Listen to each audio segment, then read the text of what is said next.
that to you. Alrighty, are we gonna? Yes. Sure. You can.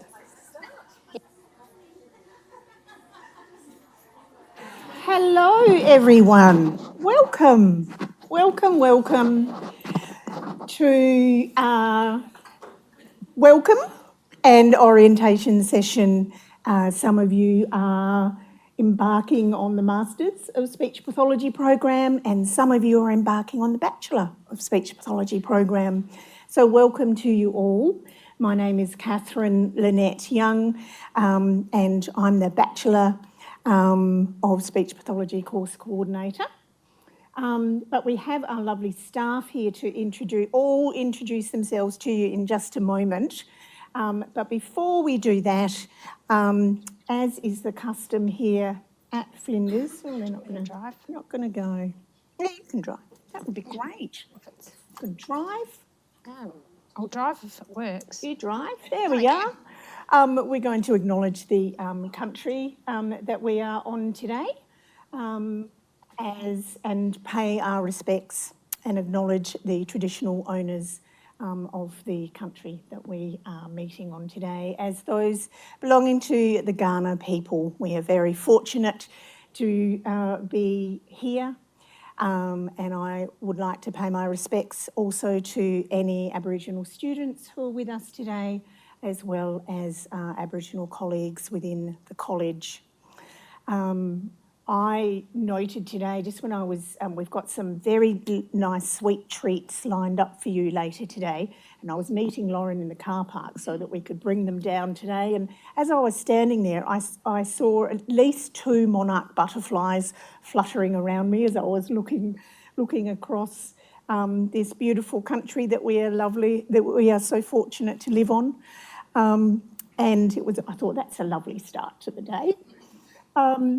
And I note that sovereignty has never been ceded, that we are on stolen land, and that it always was and always will be Aboriginal land.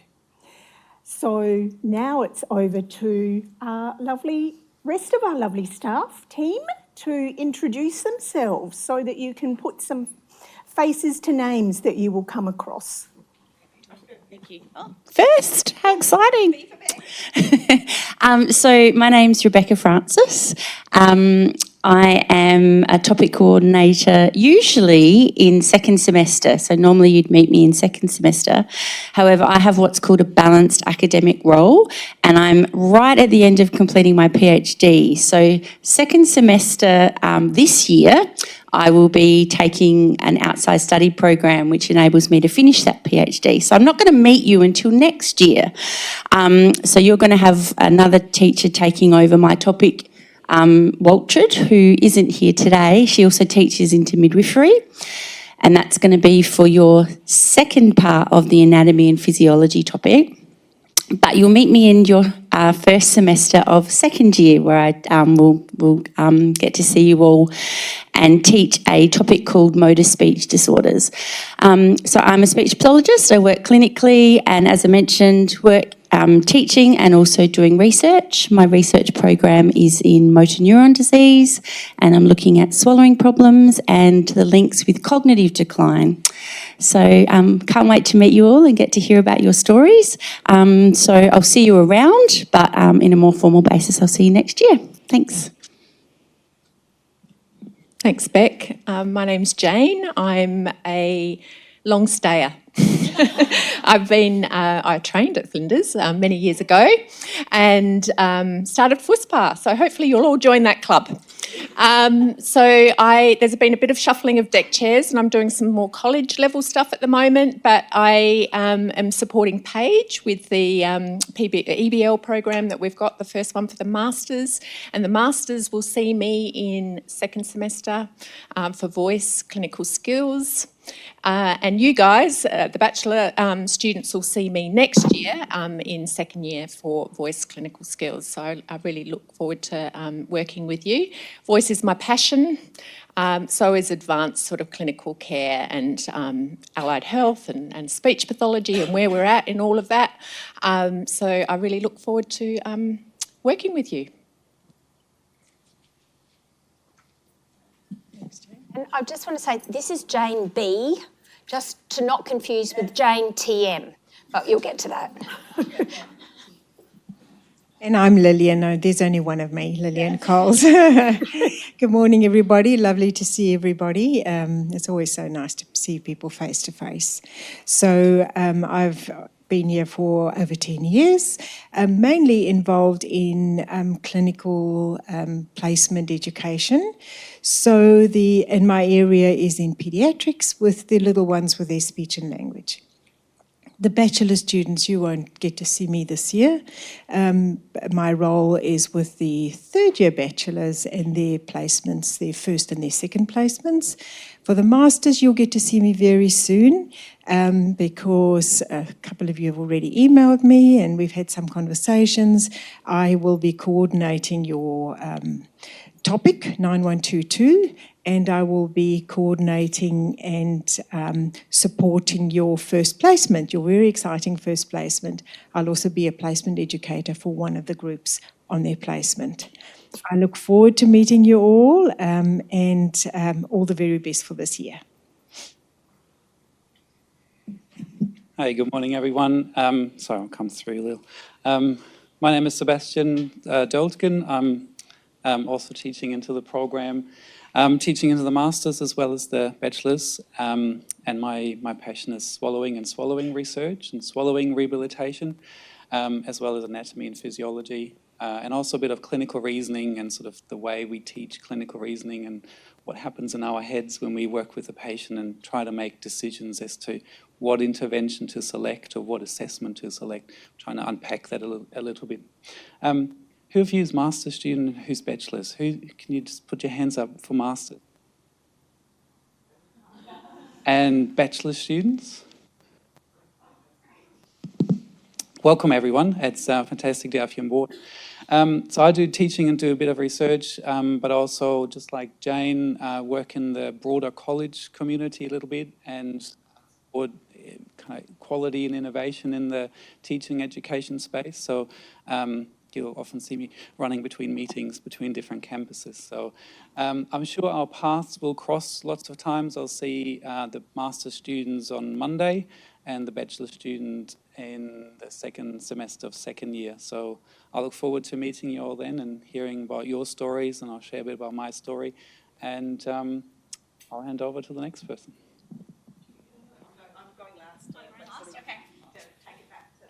Thank you. Hello, my name is Megan Hutchins, and I am a teaching specialist here. So my role sits across, so I'm doing some teaching, but also a clinical educator in our student-led dysphagia rehabilitation clinic down at the REPA on a Thursday. I'm not too sure if I probably won't get to meet the first year bachelor students too much. I'm sort of ad hoc with the first year master students, but I'll definitely meet you guys next year in your first semester with Beck in our motor speech topic, where we'll cover fluency and stuttering, and probably also in your third year we'll cover some more adult content in that second semester, covering a range of different practice areas there, and also probably when you reach placement and start to put together your portfolios and all those sort of things with Lillian. But I look forward to meeting you hopefully around this year, but if not, we'll definitely get to work with you a little bit more in the start of next year. Okay, so hello everyone. So I am Kat Fusco and I'm in a teaching and research role here at the moment. Stepped out of my clinical role just last year to come on board here, which has been fantastic. For the first year bachelor students, you will be seeing quite a bit of me this semester. So I'm a topic coordinator for your first clinical skills and practice topic. So you'll be meeting me next Thursday again. And I also topic coordinate a third year topic, so you'll probably see me again once you're in third year. And for the master's students, you might see me next year in the rehab topic. So yeah, looking forward to meeting you again and working with you all.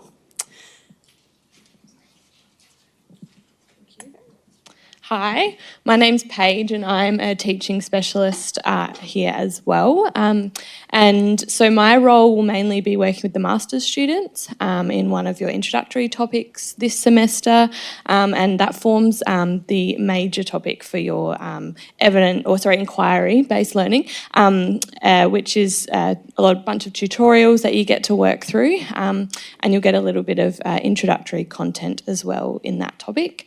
You'll see me in a few tutorials through that, and I'll also be working in some of the bachelor topics with Catherine, with some of her paediatric I cannot say that word today, tutorials. And I'm also doing my research as well. So I'm completing a PhD part-time, supervised by Jane, so looking at occupational voice and vocal hygiene for teachers. So that's a little bit about me too. And I'm a clinical educator as well, 1 day a week at the Fluency Clinic here, so working with children and adults with stuttering. So yeah, that's me. Hi everyone, my name is Anle and I'm a teaching specialist here as well. Now I am a linguist, but I've been working with a fantastic team of speech pathologists since 2021. So obviously my passion is language. So you would be seeing me first year bachelor in the 2 linguistics topics and probably the research methods topic as well, and for master you will be seeing me again in semester 1 first year as well, with the professional studies and in communication sciences 1. I'll be leading the linguistic module as well. Now I have a more professional looking photo and less summary kind of vacation looking photo, but yes, I do love that one. But I hope that we get to know each other and you'll get to hear more about my story, and then I get to know you guys over the first year as well, and then you'll be seeing me on a less frequent basis from the second years on, probably in the lectures in bilingualisms and bilingual aphasia and so on. Thank you. Hi everyone, I'm Jo Murray. I am a speech pathologist and have been here at Flinders for about 10 years now, believe it or not. I also was a graduate of Flinders University many years ago and have been working clinically largely in the area of adult rehabilitation, so people who have had strokes or come to hospital and need rehabilitation after an illness, mostly in the geriatric kind of population with dementia, that sort of thing. So that's my teaching area of specialty, but I don't get to see you guys, the bachelors, until the 3rd year of your study, where there's acquired language disorders and clinical skills that we do in that adult field. And the masters I see only in 2nd year, where I do a little bit of lecturing around dementia and aphasia. What else about me? So I am your academic lead for the program, new this year, having taken over the reins from Jane. And that kind of means that I, with the leadership team of the speech pathology teaching section, am responsible for the quality of the education that you receive and making sure our programs are accredited. Really important, Flinders University's had nearly 50 years of accredited programs. We know that there are some new programs here in South Australia.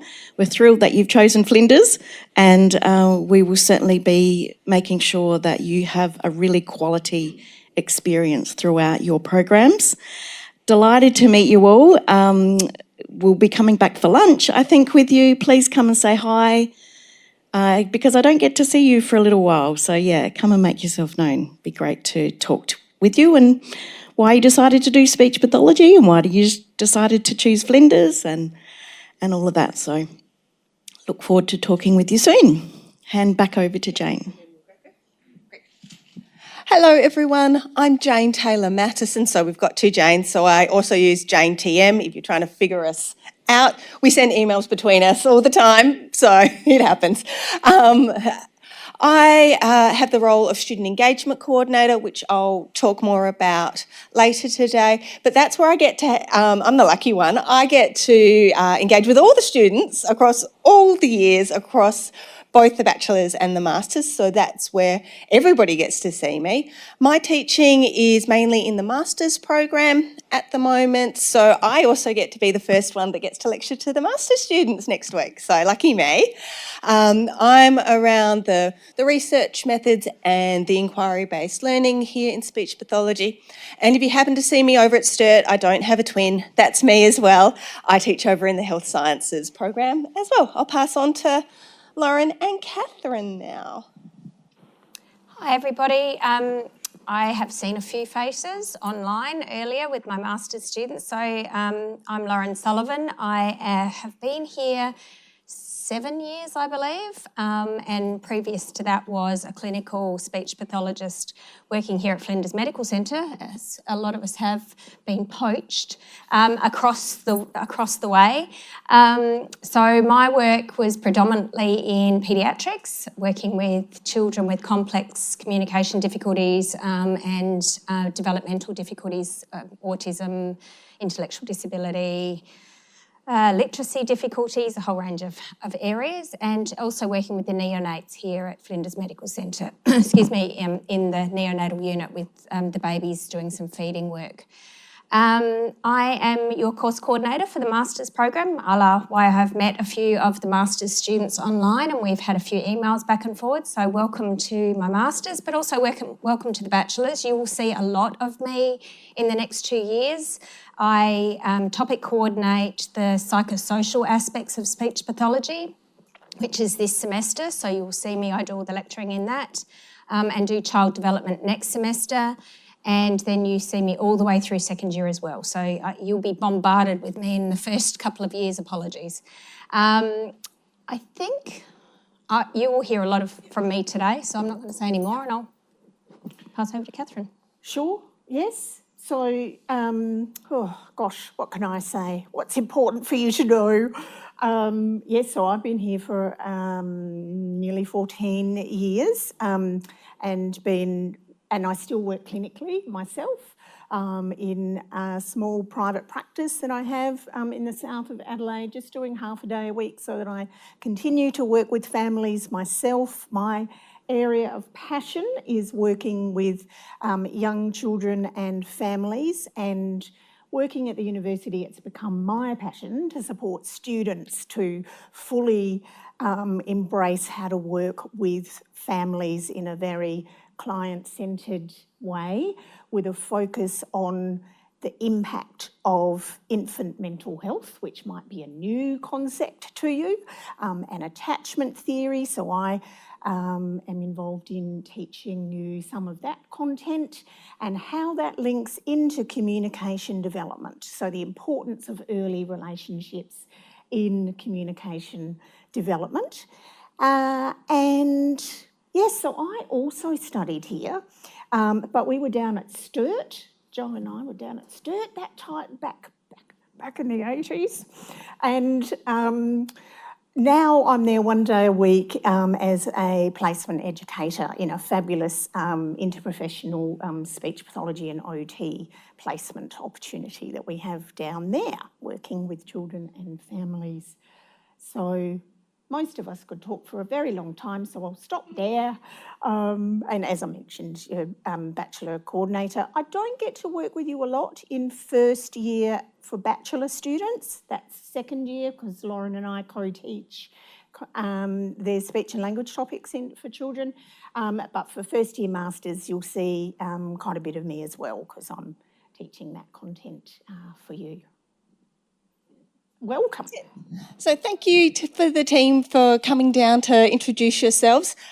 Those that can will join us for lunch. We'll go and get some fresh air for lunch. Yeah. So we'll be up in the courtyard.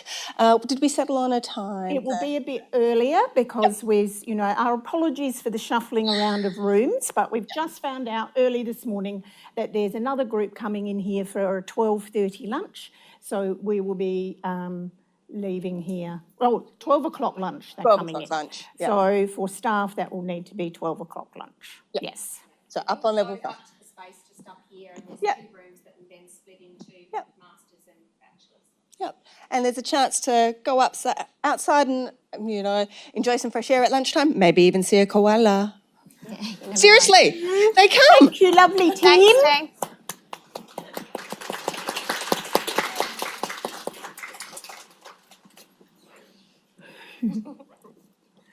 Any questions before we kind of get going on other things that we've worked out are as important for you to know?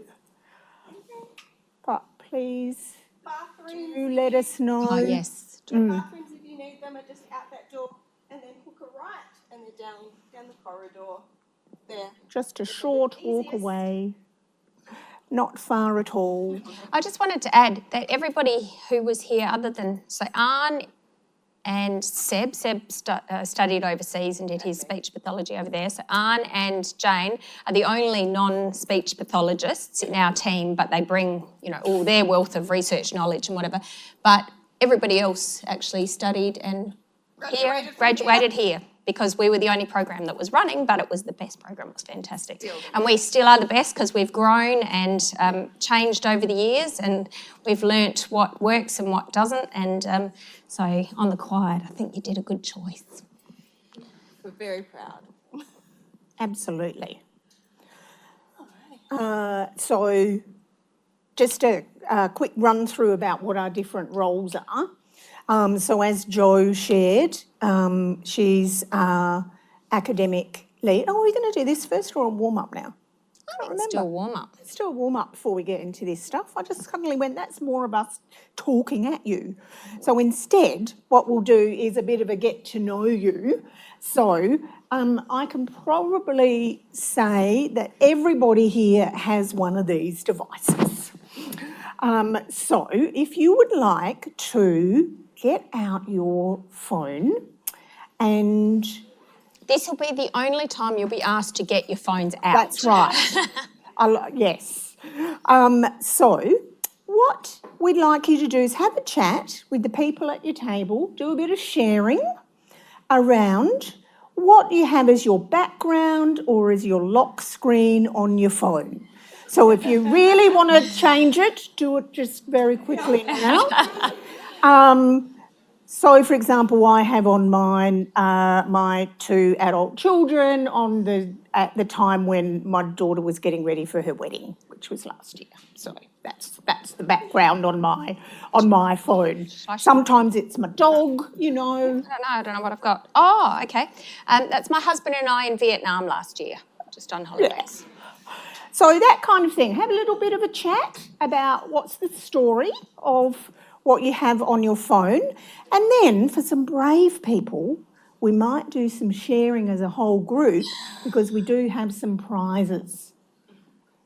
If you game. Everybody loves merch. All right, go for it.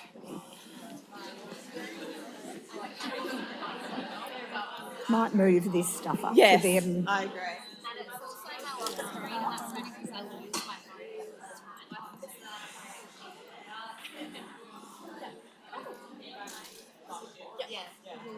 There we are.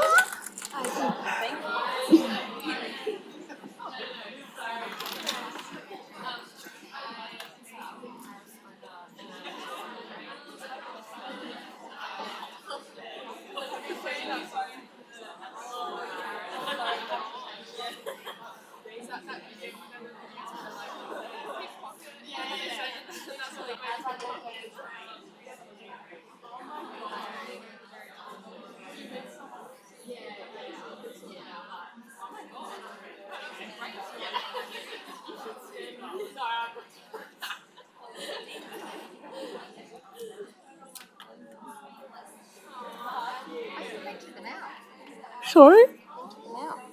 Oh, I just always. Thank you.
Okay.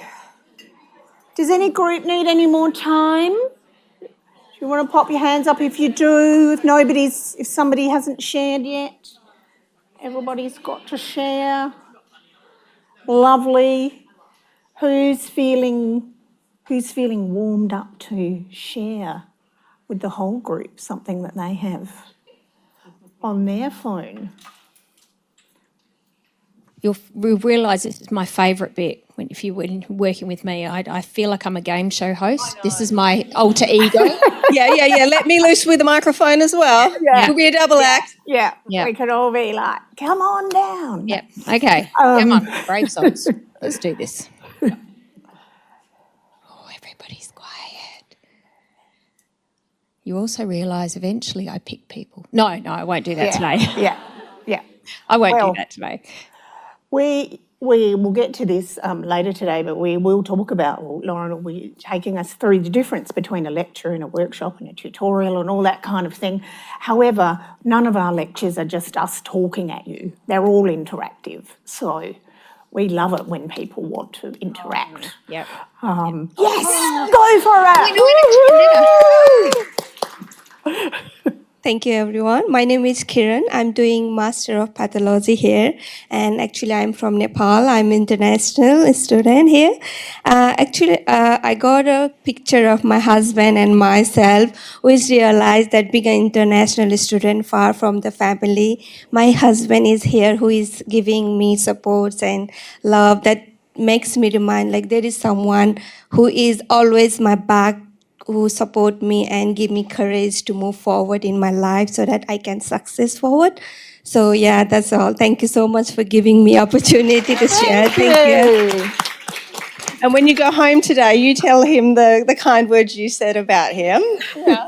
Can I just say the Masters program, and I'm only speaking for the Masters, Batchies are good too, they're fabulous, but I'm the course coordinator of the Masters. We have lots more international students, and it is amazing. It's fantastic having our international students here because the perspective and the knowledge and the joy and the extra culture and the everything that they bring into this program just makes it amazing. So thank you for sharing that and welcome. And you will, I'm sure, have the love of your peers around you as well as you move through. That's kind of what happens. So, okay, thank you.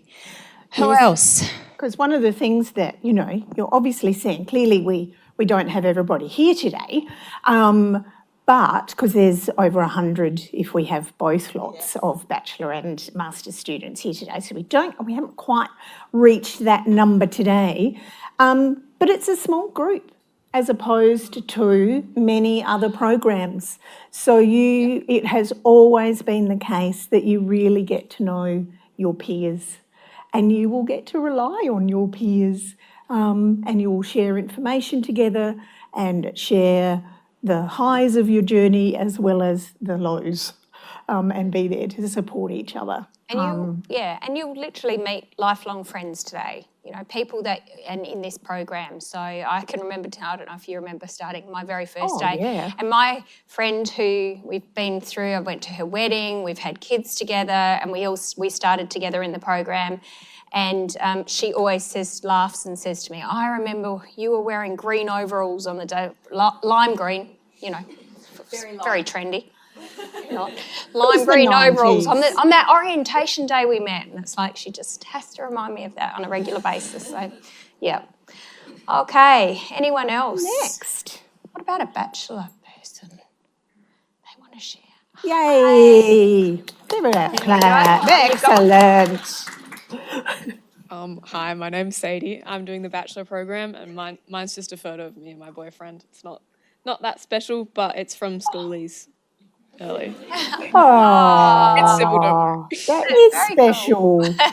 Because we always think about what we put as our backgrounds, don't we? And they are special because they're those things, like you said, that remind us, you know, that's why I've got my children on there, because it's like it reminds me of that really special moment where they were making each other laugh so much as they were getting ready for a special day. That's really, you know, that's lovely.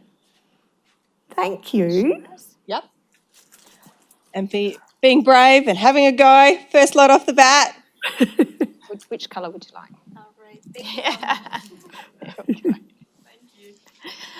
Well done. Any other sharers? Yeah. Run out of diaries, but, you know, you can still share. Has anybody got anything else apart from people as their backgrounds? I do. Oh, what do you have? I've got jellyfish. Jellyfish? Yep. There is a photo that I took of jellyfish at the Sydney Aquarium when we were celebrating a big family event, and we went en masse, elderly parents, many children, the in-laws and many grandchildren to the aquarium, and we managed to actually be serene and calm whilst looking at the jellyfish. So it makes me feel serene and calm whenever I look at it. As opposed to taking a photo of all your family. Yeah. I love it.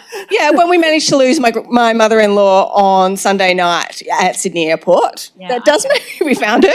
But I try to lose my mother on a regular basis, but that's okay. So it makes me feel serene and calm. And it makes me think of my family as well. Yeah. Anyone else got something different? A place? Yeah. Yes. Ooh. Wonderful. Hang on, coming. Hi, so I'm doing the Bachelor of Speech Pathology this year. And so I have a Bible verse as my background, and it says, when you pass through the waters, I will be with you. So whenever I'm like scared or stressful, I have a look at that and it helps me calm down. Yeah, lovely. So it's really, I think it's, everybody, you know, there's a very common theme for feeling held and feeling seen and feeling calm. Yeah, That's lovely. Ah. Yay. There we go. On the same trend. What's your name? Marion. Yeah, I'm Gift. I'm doing the Masters of Speech, and on my lock screen I have a picture of like the Milky Way, and it's Jesus looking up at the stars. Yeah. And then my home screen is a picture of the Happy Valley Reservoir. If anyone lives down near there, and it's like just before the sun is rising, so it's just stillness and peace. Yeah. Beautiful. Lovely. I love kayaking on that reservoir. It's beautiful. Yeah. Oh, we've got another one. Yes. Yay. Excellent. And I love your name, Gift. Oh, what a gorgeous name. Sorry, I look around and there's no people from China put their hands up. So yeah, I'm come from China. And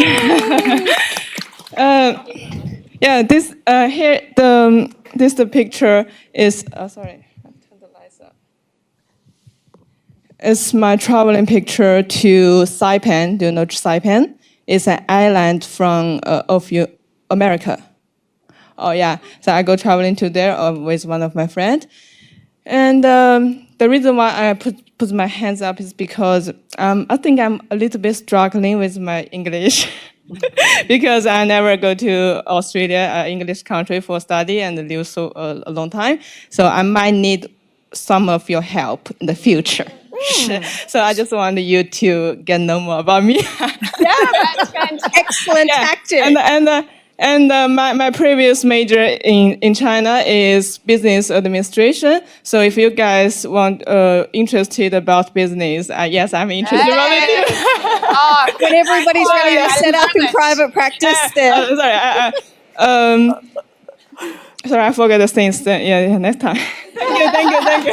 Okay. Fantastic. That is so great. And can I tell you, your English is so much better than my Mandarin. So, yeah well done. Of which I have none. Listen to that. That is just amazing. The bravery of someone to come across the world and to study speech pathology in a language that is not their first. How many people are doing speech pathology in a language that's not their first language? Hands up. Incredible. Well done. Incredible. Round of applause, I think, for that. I couldn't do it. But I think what you asked for is perfect. The more you can practice, the more people can speak English around you, the stronger it gets. Nella. Okay, everybody's got to talk to Nella.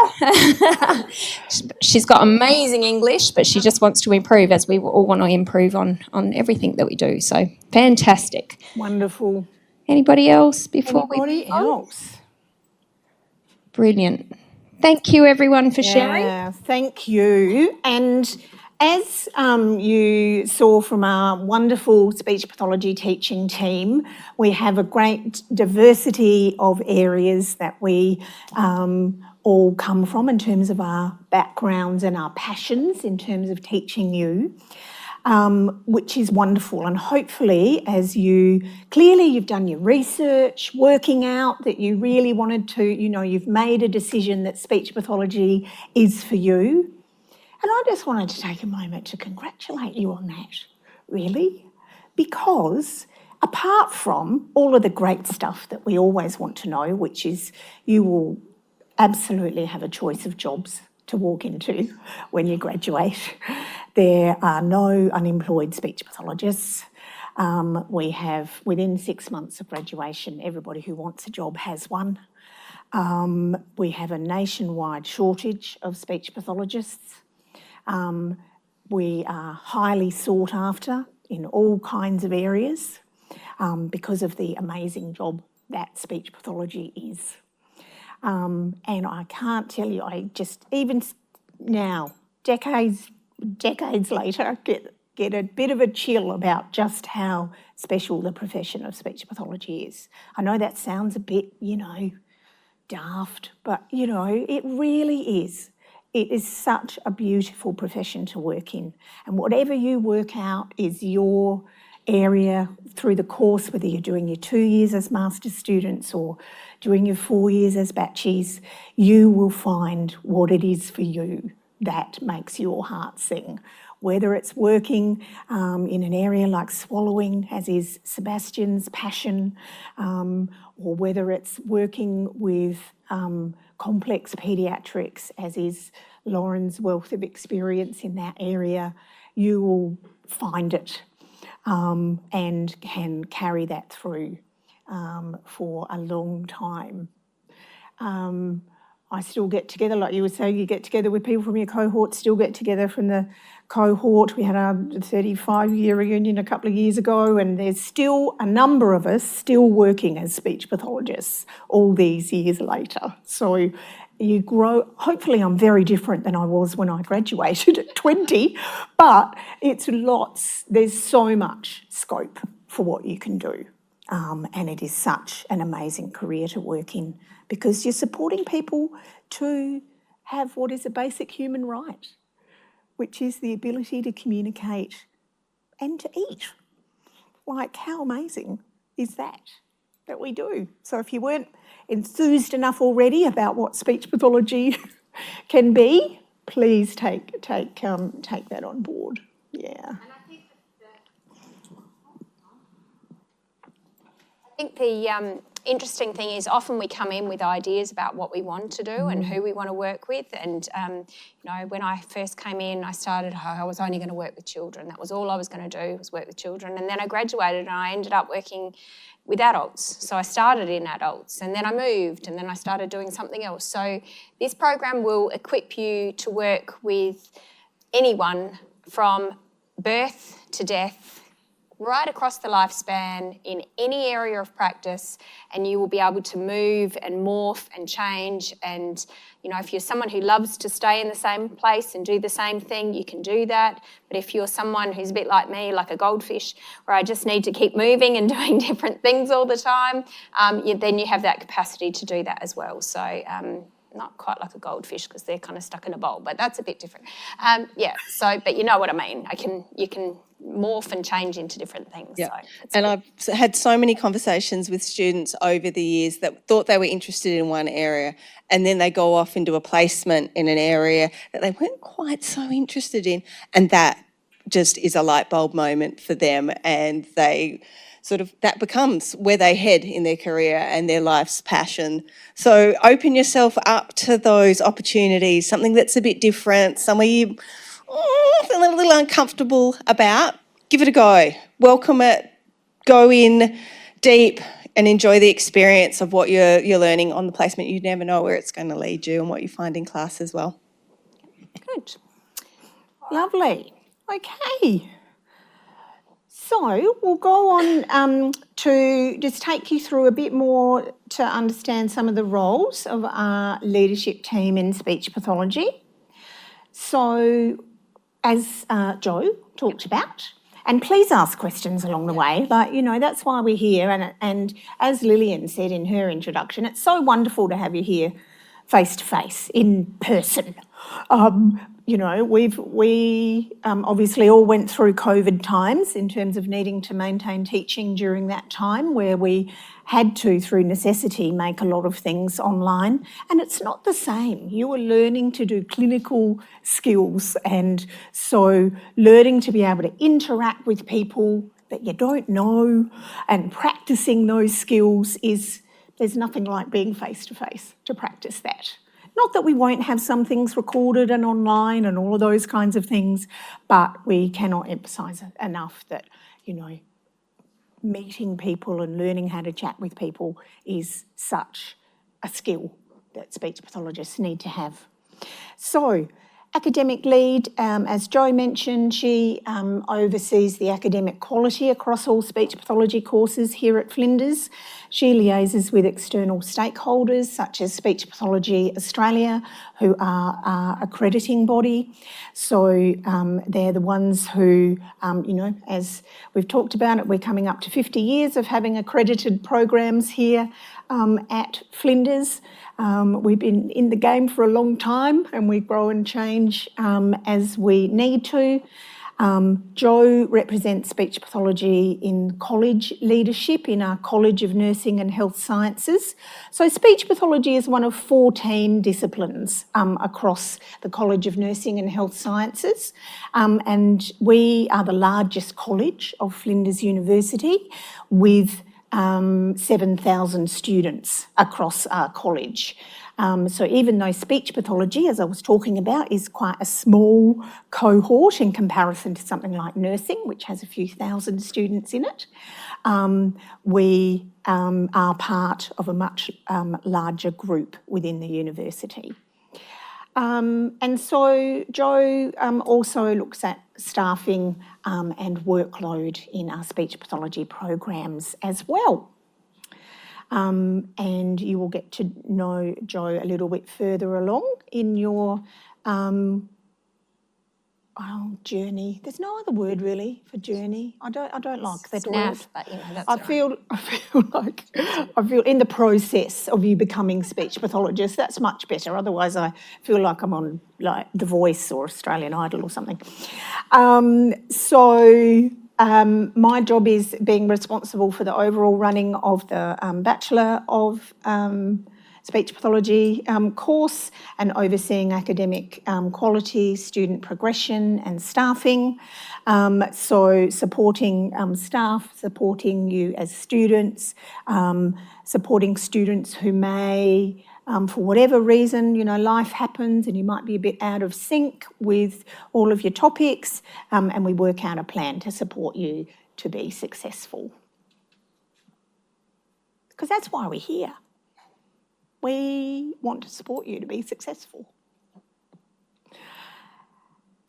Seems a bit silly for me to say that. Yeah, that's me.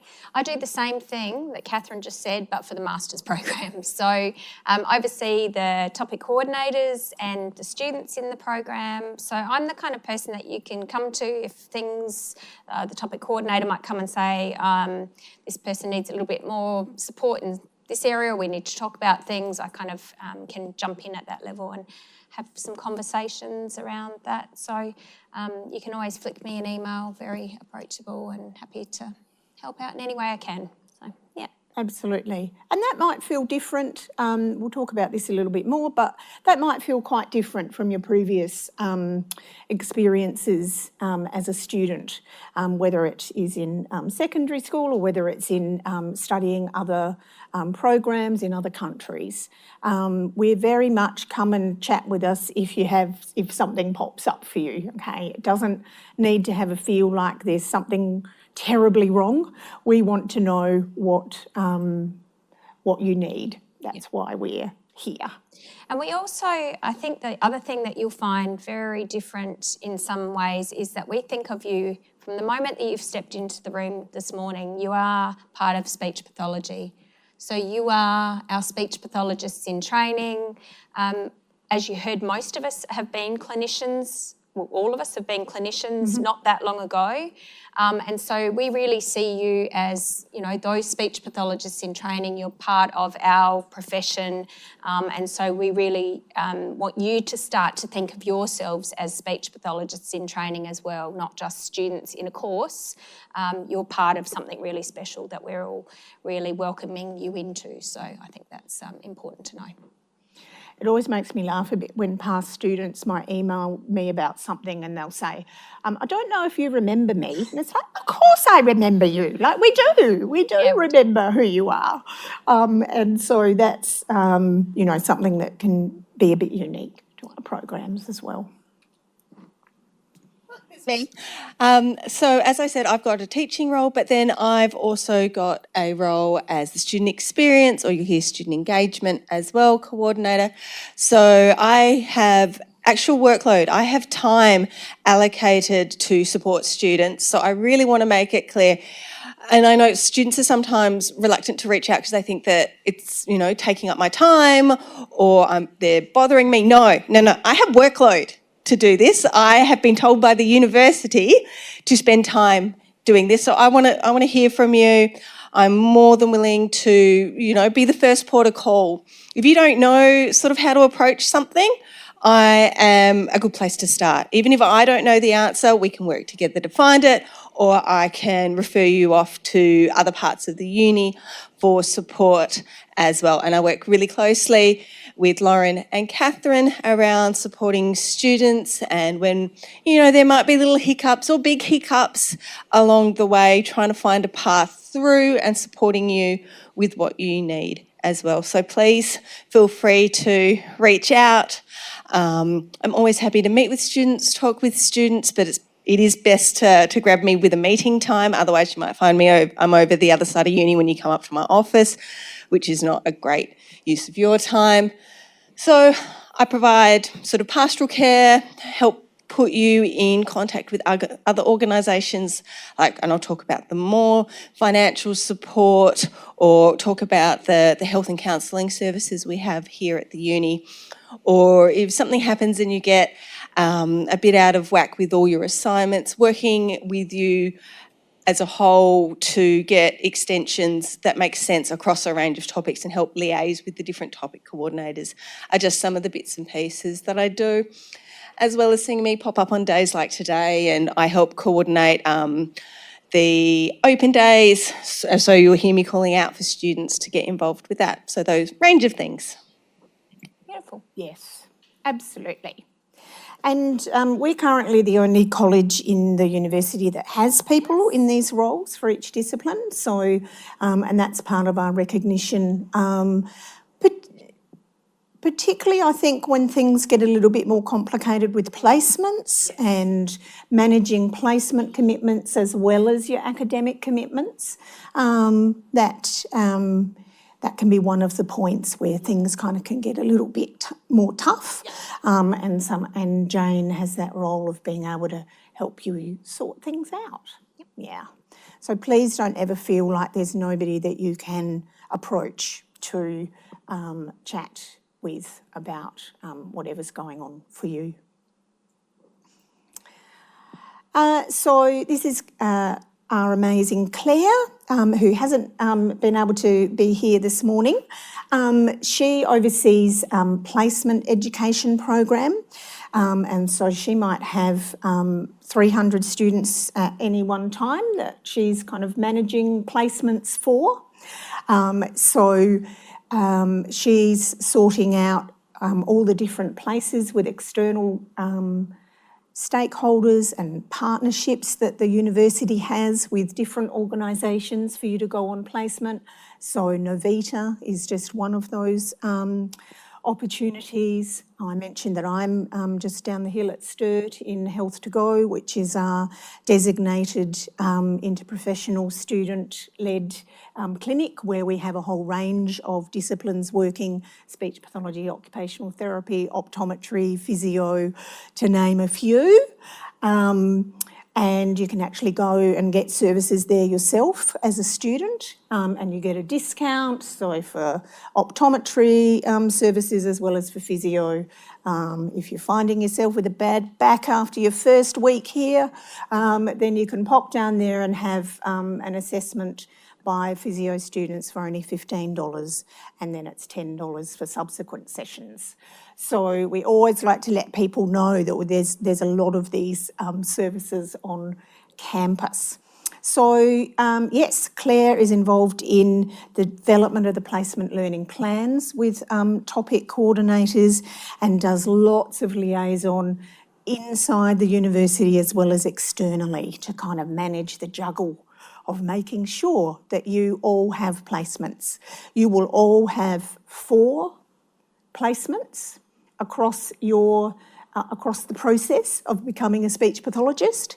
As Lillian mentioned at the beginning of today, master's students, as you all know, you're starting that very soon, your first placement opportunity in childcare centres. Bachelor students, you will not have speech pathology focused placements, but you will start in working with children and in aged care in second year. And then you start your first roster of speech pathology focused placement in first semester of third year. We'll talk a lot more in detail about that this afternoon. I'll give you a bit more information. Yeah. So these are some things that the university likes us to remind you about. You might have already got all of these things sorted, which is excellent, but please, we'll just take you through some of these essential ones. So the first one is to log on to Wi-Fi. You want to get onto the EduRoam network. So, and, we recommend that you set up your devices so that you can get onto EduRoam as soon as, like it goes on automatically when you enter the university spaces. It does. Works here in the hospital as well as any of the other spaces. One of the reasons that we're here together on level 4 in Flinders Medical Centre is because you have a lot of your teaching takes place in the medical centre. So either here on this level or the level above us on level 5. There are 3 teaching spaces, main teaching spaces, Lecture Theatre 1, Lecture Theatre 2, and a collaborative teaching space up on level 5. Where we will be meeting this afternoon in our separate groups of bachelor and master's students. So that's one of the reasons why we meet here, is because it's kind of helping you get to know some of those spaces. And the history of that is that we used to be an amalgamated department with the hospital. So Speech Pathology University and the hospital used to be together. We're not together anymore, but that's how we ended up being located in the hospital, which isn't a bad thing because we, get access to things down here and you start to already feel part of a health profession. Yeah. So the other main places that you will have some of your teaching, some is down at Sturt that we've been mentioning a few times today, particularly for first year bachelor students. That will be in your human bioscience topic of SPTH 1004. And you will also have some teaching in spaces just outside this door on level 5 that will, and you will have some tours. People will take you around to show you where they are later today. Up the hill, through the tunnel, up into the health sciences buildings, which are perched up there, just near car park 1. Be reassured, we are not going to make you trek to the top of the university. No. If anyone's been up there, you don't have to go far. We're not making you do hikes. No. You absolutely, if there are students interested, we do have your mentors who can take you up there so that you can see the main part of the university where there are a lot more food options and things like that, and the post office and the chemist and, all of those kinds of things, and the larger spaces with the large screen to relax outside, the pond with the ducks. It's not a pond, it's a lake. With the ducks, all of those things are up there. But so your fan is the security aspect that gets you into everything. So I still have my fan from all those years ago. We have our fans that are still our security. Obviously, my password's changed over the years. And we didn't have computers back when I was first studying. So, but that is, I had some recently who I'm engaging in doing some casual work in one of our topics. And they said, I don't know my fan anymore. And it's like, well, we'll have to work it out because it's still the thing that's going to get you. So it's the first 4 letters of your surname, and then whichever number you are. So I'm number 4 of LINN, but there are others. So the interesting thing is it's the number of surnames that have been through Flinders University in the time that you've been here. So if you are close to number 1, you are very special. Yeah. And so it will go, on your, like if you've studied here at Flinders before in any way, shape or form, you'll have that fan, you'll still keep that original one. And then if you perhaps studied at a different point in time with a different last name, it will still stick with your previous last name. So if you're trying to figure out yourself that way. Has everybody got their fans? Yes. Yep. Hands up if, Excellent. Good. Okay. Fantastic. There's a lot of information here. It won't always say Helen on Welcome to Flinders University. It will say your name because it's personalised. So we have this tool called the Compass, which will take you through how to enrol and register in classes. If you've had any difficulty with doing that, it's not always a straightforward procedure. I can remember when my daughter was first doing that, and she's like, how do I work this out? And I'm going, I don't know, ask Flinders Connect. And if you don't pay your bills like my children, then you can't enrol either. That happens, can I just say? You know, if you haven't paid your fees or whatever, it won't let you enrol into the next topic. So that's happens in my family. Yeah. Not if you're Commonwealth support. It's not your Commonwealth supported like whole HEC step thing. No, it's just your student fee. Student fees. Yeah, they can't manage to get that to happen either. So you will need to get your own ID card, and that is an important thing for you to have when you're wanting to use things in the libraries, for example, if you're wanting to do any photocopying or printing or anything like that. That's an important aspect for you to get sorted as well. Yep. And you need it for your exams. Yes, good point. Yes. Don't forget that. Especially the centrally administered exams. We can't vouch for you. No. So this slide takes you through how to enrol and register in classes. The thing about this, though, is that as topic coordinators, because we're just going through this week, sometimes when we have different groups that you might be setting yourself up in, so for example, you might have tutorial groups for psychology as first-year bachelor students. If the numbers are uneven, we will need to do some juggling around. For example, I had one of the enrolments people ring me yesterday and said, you've got 2 groups with 2 students in them and, 4 groups with 11 students in them. So we have to do some moving around. So always check your flow topic sites before you go to the rooms that you think you've been allocated to, and we do our best to make that all very easy for you by having it on your topic sites. Yeah. Okay. Any questions about enrolment and registering? Or any of those other things we've talked about? Oh, good. So the learning environment, which we call FLOW, short for Flinders Learning Online, is this learning management system here at Flinders. We use the platform called Canvas, so you might hear us talk about Canvas, but that's the same thing as FLOW. We changed over to that last year. So your topics go live 7 days before classes commence. That meant that they went live yesterday morning. You might find that some of the information on your topic sites isn't quite all available as yet, and that's because, as you saw, the lovely teaching team who were here at the beginning, we're all working frantically on updating things and making sure that we have everything ready for 2024. Any updating, any new references, any new textbooks, etc., so that we have that up to date. But it will all be there for you. Not all of the weeks of semester will be there next week, but at least the first week and possibly the second in each topic. Okay.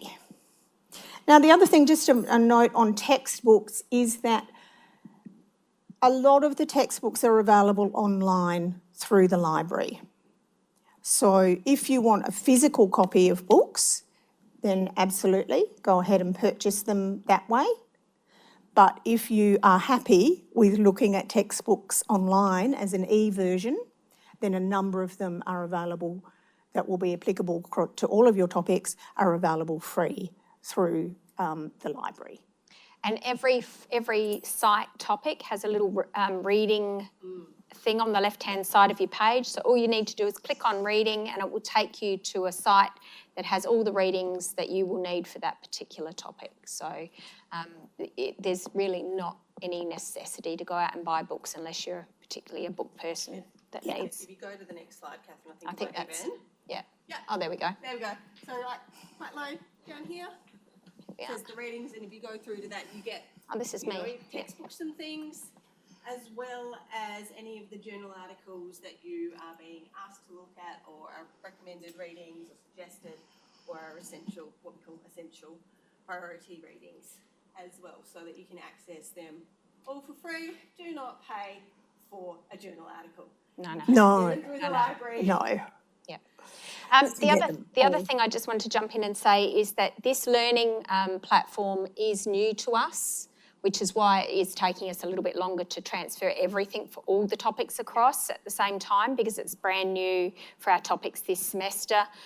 So we're in the process of having to move it from a different learning platform. We were on Moodle before, and now we're on Canvas. So that's why, it's not completely up and ready and running for the entire semester. So you can see this is my topic for the bachelors, and I think I've got maybe 4 or 5 weeks worth that are set up and ready to go. So we're basically, and Lauren's been working hard with, as we all have, building things from scratch and changing things. So we'll get there and it will be beautiful, but we will not have everything ready tomorrow. No. And we're very aware that students like to look ahead sometimes, and that's fine, but just keep in mind that we're doing all we can to get things up and ready as soon as we can. So transport, as you will have found, there are a number of ways that you can get here through public transport in terms of the train and the bus, as well as making your own way here. Anybody who's living here on campus in Flinders Living, you can walk here and count koalas on the way.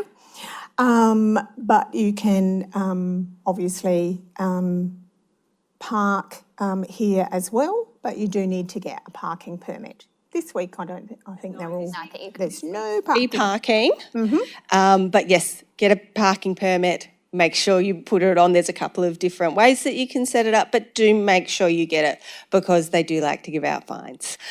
Yeah, they do. And the way that works is that as you enter a car park, your car's registration is scanned.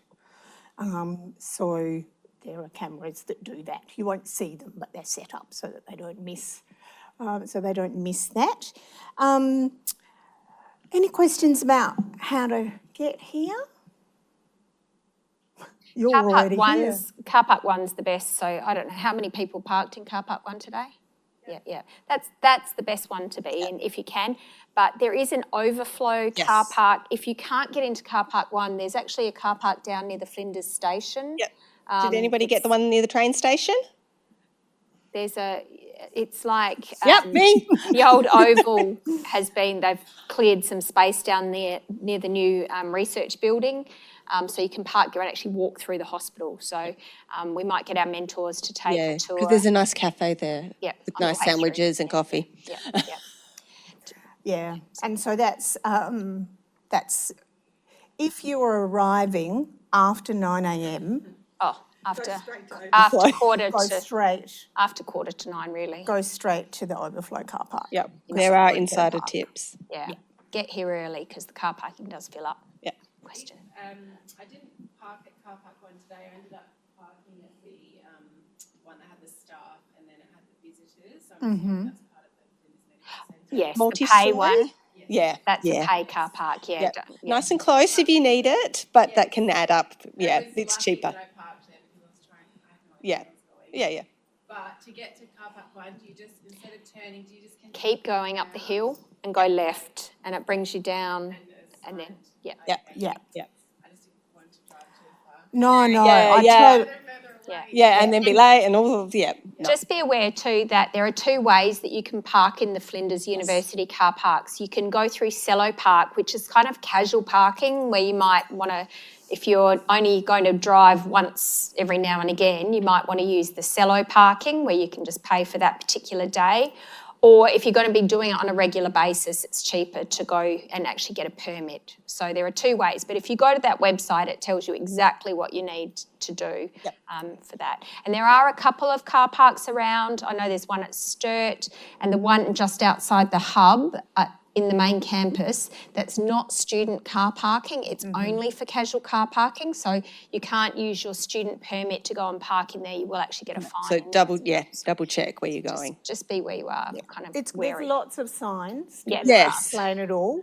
And there's also a loop bus, which you see on this slide, which is important to know. I haven't ever used it, but you're the main user of the loop bus. Yes.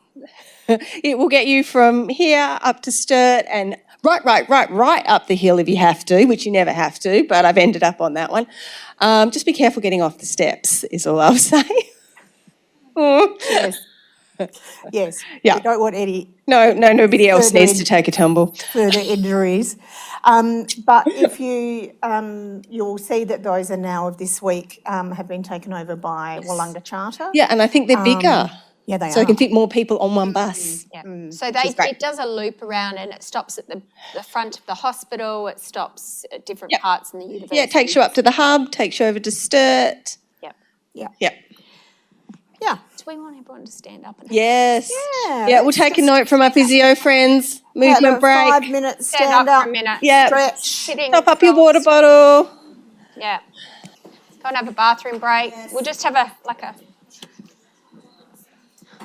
Hello. Oh, hello. How are you? Lovely to meet you. That way and then to the right. Take some more things up to people who arrived to left. Yes, everybody likes a good pen. And can I take these? Yeah, take those.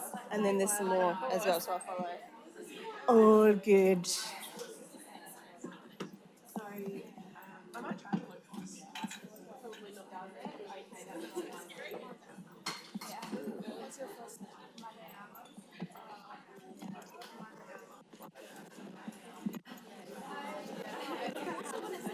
Hello there. Welcome. Oh.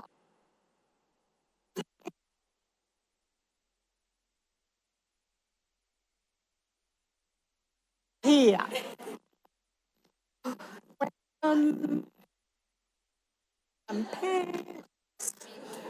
It's a bit tricky to find us, isn't it? I know. I can remember that feeling very well on my first day down at Sturt. Oh, yeah. It's an awful feeling. Yeah. It's a big place. It is. It's a big place. Yes, Yes. You'll go to some places routinely, like you'll often be here, Mm-hmm. or you'll often be on level 5, or up until right at the end, and you get familiar with those, and it feels so much better. Yeah. You go, Yeah. okay, lecture theatre 109. Yes. Yeah. But yeah, it's a tricky thing, the first, for sure. So welcome. Hello there. You're here for speech pathology. Oh, that's okay. I know. It's an issue, isn't it? Come and have a seat, and I'll give you. You can have a pen and one of our books, and yeah. Thank you very much. No problem. Hello.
Lauren and Jane, can you, where's the closest place for students to fill up their water bottles? I think it's up on level 5. Just next to Lecture Theatre 2. Yeah, Yep, so if you go okay. up those I'll stairs, show you. it's almost like right Yep. above where we are. Where we're standing. And it's in a wall.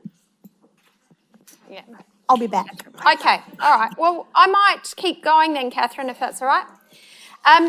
So I might see if we can go back to, just this site might help for now until Catherine comes back.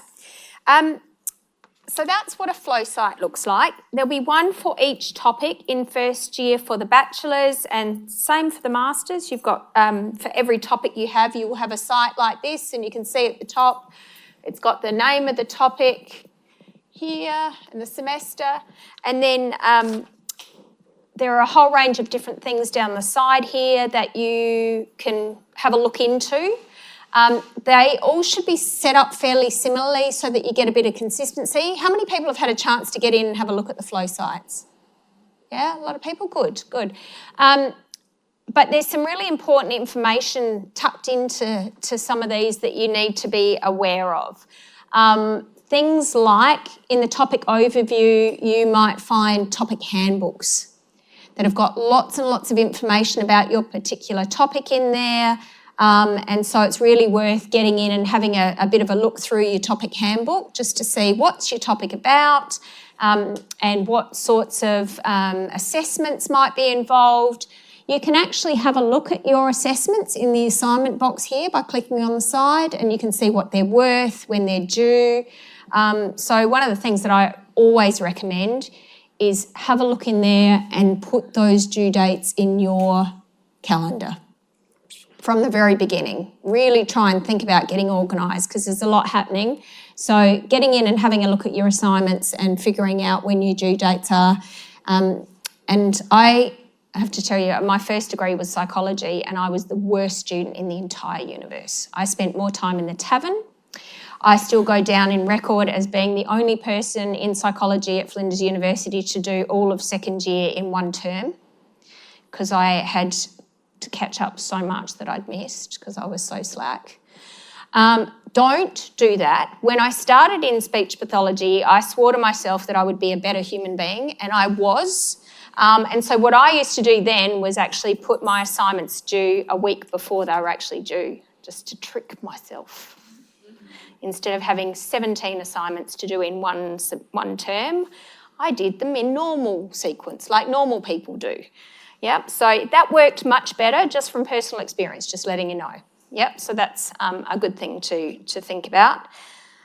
Sorry, Catherine, I took over while you were out of the room. Did you want to? Oh, good. No, go for it. Okay, I was just going through some of the things that might be important on our flow sites. So the topic books are in there. You will not see that. I don't think, or you might, I don't know whether you get your own grades. Am I in? Oh no, I'm in student view. So yep, so the grades, you'll be able to go in and have a look at your own grades in there. You can have a look at lecture recordings in this little tab here, and that will tell you whether a lecture is being recorded or it's not being recorded. We get lots of questions around, is this one going to be recorded or not? Because I understand that on your timetable, you won't be able to see whether it's a workshop or a lecture necessarily, unless we say. So if you go in there and there's a recording of it, it's a lecture. If there's no recording there, it's likely to be a workshop that you need to attend.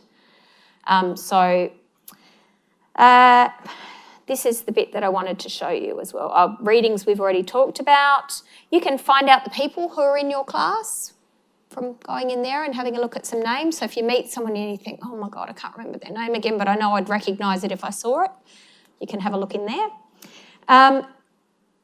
SAMs. It's not some bloke called Sam. This is our Statement of Assessment Methods. And it's a really important document because it is the one source of truth around what your assessments are and what they're worth. Yeah. For the master's program, you are completely non-graded pass, but we will give you a sense of what the weightings are for your assessment pieces so that you know, okay, if it's worth 40%, you're going to spend a fair bit of time on it as opposed to something if it's a 10% quiz. Yep, so that we'll give you some weighting so that you've got an idea. But because it's a master's program, it's a non-graded. With the bachelor program, you can find in there what your weightings are for your different assignments. And so it's really important that you have a look in there. But things like due dates for assignments, you're only going to find in this bit here. All right. Anything else, Catherine, that you... This is kind of how we were split, but I just... Yeah, that's all good. Did you want me to keep going with the other keep going. blue bits? I'm just operating. You're operating. I'm Well, operating it's not now. on slides. We're just kind of running by. What else have I got in here? Your timetable you can also find from in Flow, I believe. Is that in their Flow sites now?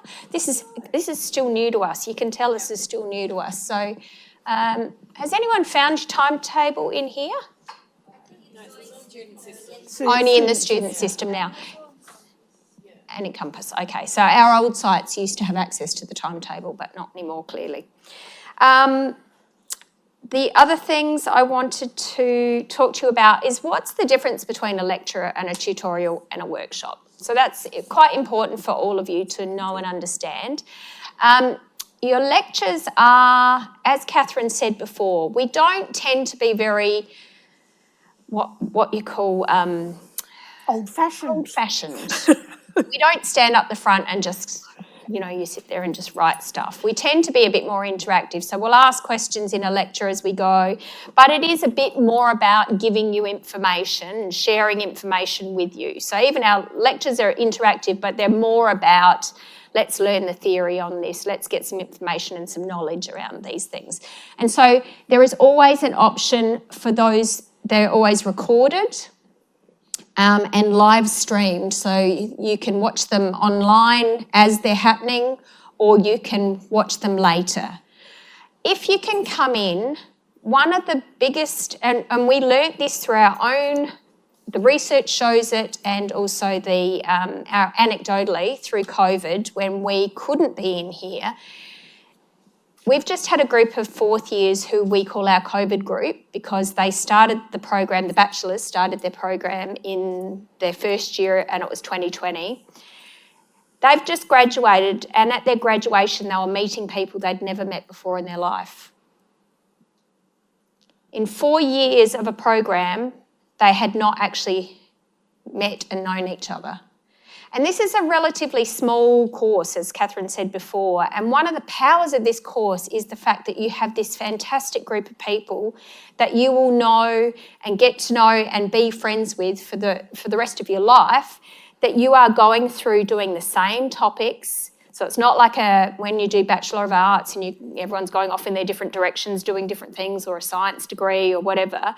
You're doing the same topics together for 4 years or 2 years in the case of the master's program. It's the same group of people. You might be in different groups, tutorial groups, but those relationships and the learning that actually happens from being together is really powerful because you can say to each other, I missed that bit. What was that about? Such and such. Oh, God, where do we need to be here for that? Blah, blah, blah. So all that kind of incidental learning that you do was not happening for our students during COVID when they weren't here together.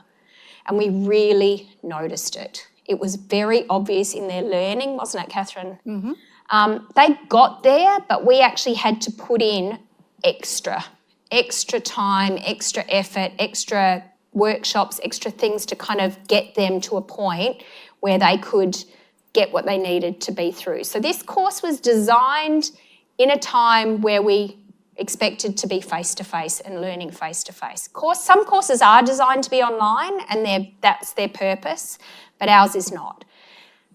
We understand also that life is life. So that's why we do have live stream lectures and why we do record them. But I just wanted to kind of get you thinking about what is it that you actually want from this course, and what is it that if you want to get the best learning, think about kind of how that might work for you. Lecture recordings. So lectures are all recorded and live streamed. Our workshops are not. So in second year, I teach a lot of the clinical skills workshops. It's the nuts and bolts of how do I be a speech pathologist?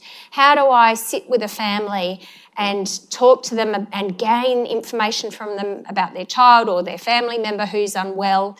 How do I do an assessment with a child or an adult? How do I analyse that information and interpret it? And then how do I actually do intervention to support their goals?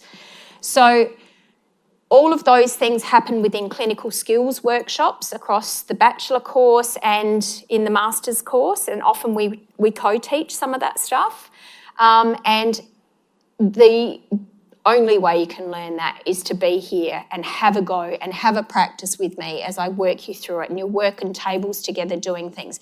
And sometimes when you're doing them together, it's the only time that you ever get to do it before you're actually standing in front of a client. So if you think about that, if this is your only opportunity to have a practice at doing a particular assessment or thinking about how to do an interview, and that's your only chance you're going to get before you've got a parent sitting down in a chair in front of you, I don't know about you, but that would freak me out. You know, I'd want to use that opportunity. So clinical skills are not recorded, workshops are not recorded, and neither are our tutorials.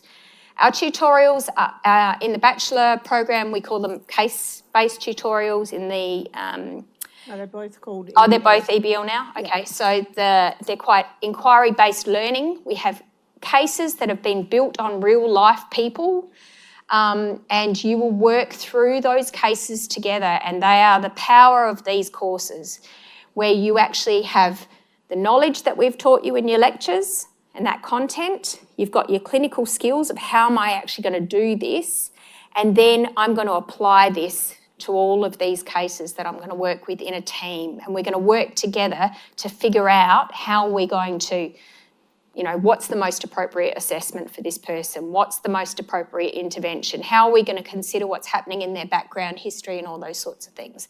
So again, it's your opportunity to start to implement and try out all these different ideas and things when you're sitting within a group together, where you can do that clinical reasoning that Seb talked about, that problem solving together before you're actually out in the real world having a go at it. So really powerful, and they are not recorded either. Okay?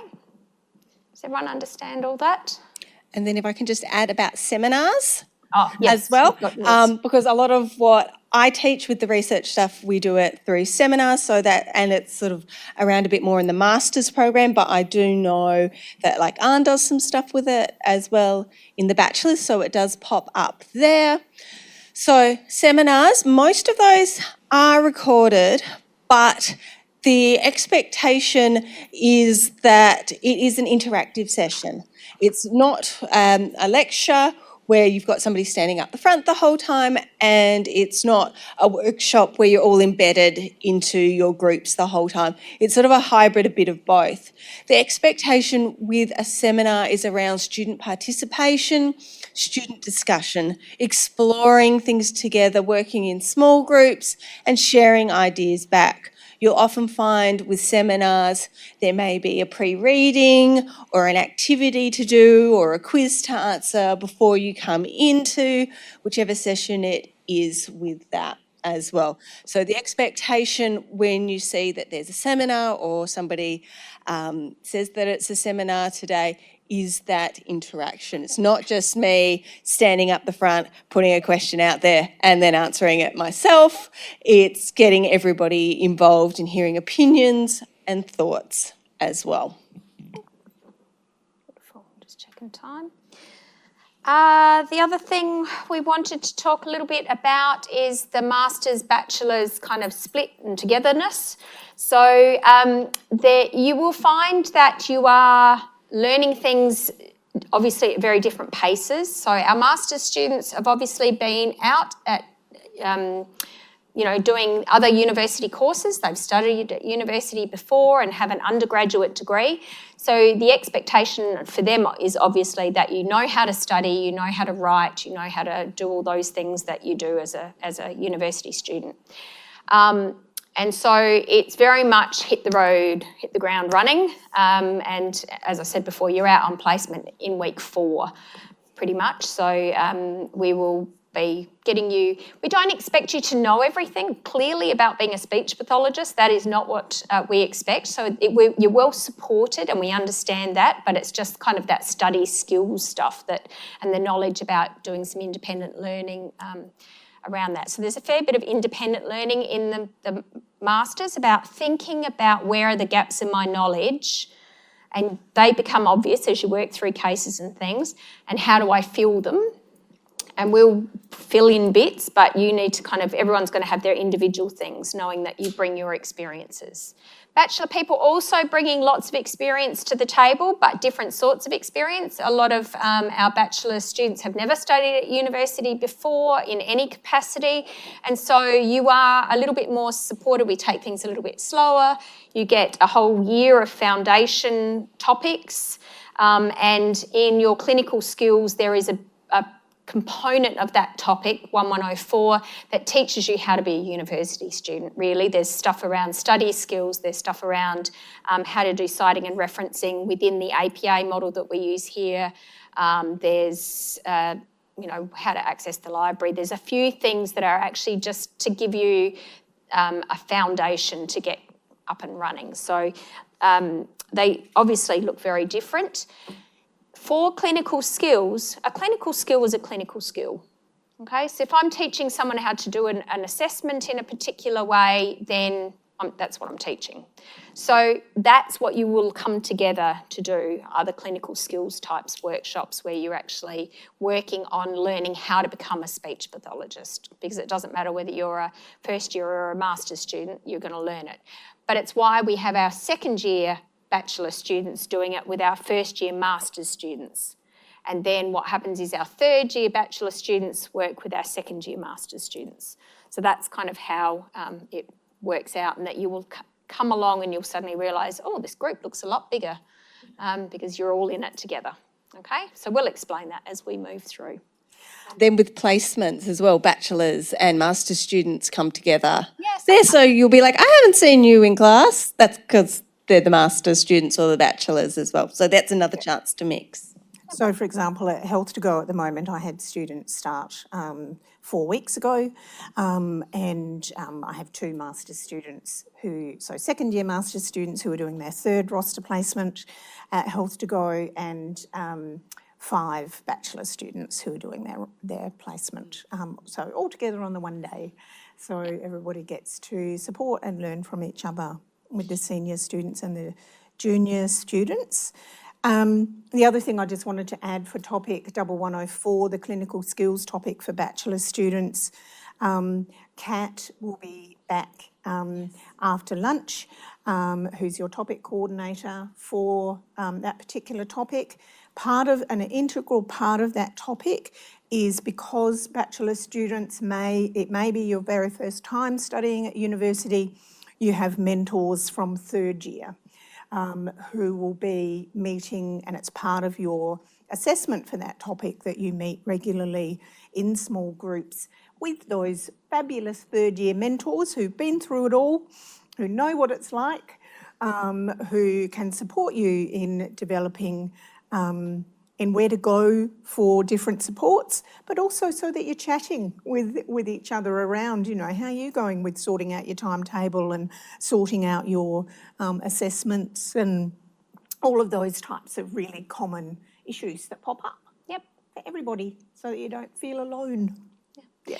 And the other thing that's important to know is whether you're doing a master's program or a bachelor program, at the end of the bachelor program, after you've done your 4 years, and at the end of the 2 years for the masters, you all come out with the same capacity to work as speech pathologists. Yep. You will be graduate speech pathologists who can be registered with Speech Pathology Australia and work in any area of practice that's not complex, because there's complex areas of practice that you need a bit of additional training for, but in the graduate level you all come out with the same what we call competencies. So we're all working towards the same thing, but we just have an accelerated program for our master's students. Okay, absolutely. Do we want to go through any of these bits and pieces, Jane? Yes. Go for it, Jane. So with my student engagement hat on. A lot of the support that is for students here offered at the uni, they do so much. You just sort of start digging and you find more and more and more that's available to you. So I don't know everything, and I will freely admit that. I don't know the name of every scholarship that's available to you, but I know where to go and where to direct you to. So there are lots of different scholarships around for lots of students in different situations. Bachelor students, master's students, international students, domestic students, mature age students, all of those things. There is lots of different support out there. So I really encourage you to check out the link that's there and consider what's open now, but what also make a diary note of what might be closed but opening mid-year as well, or what might be good coming into the future when you're heading on a placement to a regional area or a placement in general. There are different scholarships for things like that, or academic scholarships as well. You don't have to be, as they say, you don't have to be the top student in the class to access a scholarship. There are lots of different ones for different reasons supporting them as well. Some, you'll find squillions on this page. Not all of them are suitable for you as a speech pathology student, but you can sort of help start refining those sorts of things that are available to allied health students, to bachelor students, master's students as well, to sort of start working through that.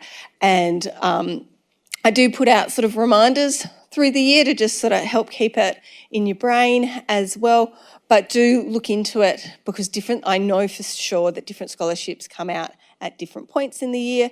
Some will come out at the end of this year to prepare you for next year as well with that. We want and believe that this university should be a safe place for every single student that is here.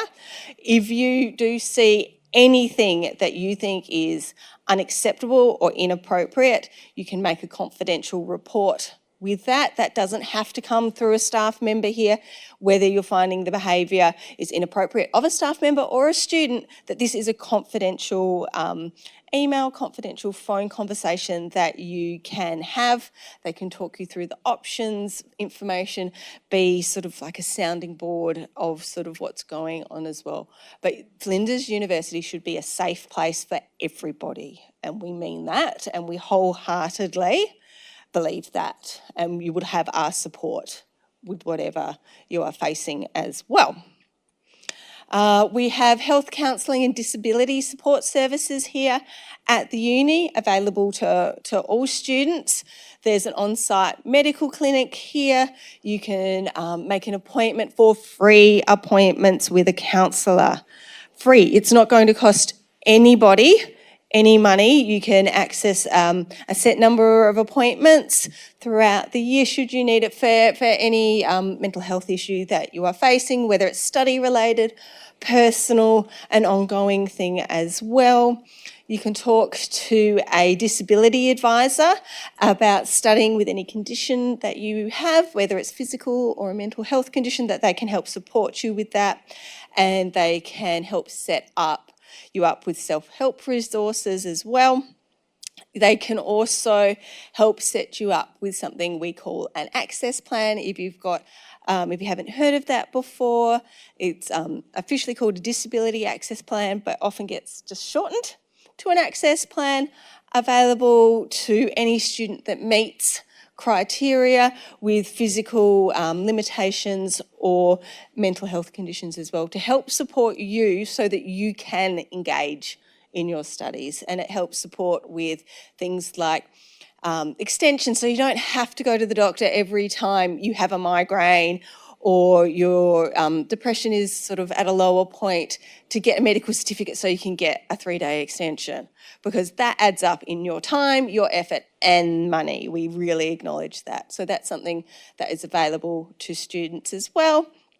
If that sounds like something you might need, feel free to look into it a bit more individually. It's called a disability access plan if you want to Google that with Flinders, or I can help just sort of give you a bit more info and direct you who to sort of connect with that as well. And then there's also the after hours crisis support that you can phone or text if you're ever in a situation or you've got a friend in a situation as well where you need some immediate support.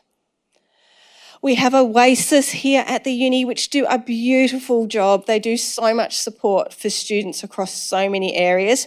They are a bit yonder, but if you're actually going to go and visit them, but they do lots of activities.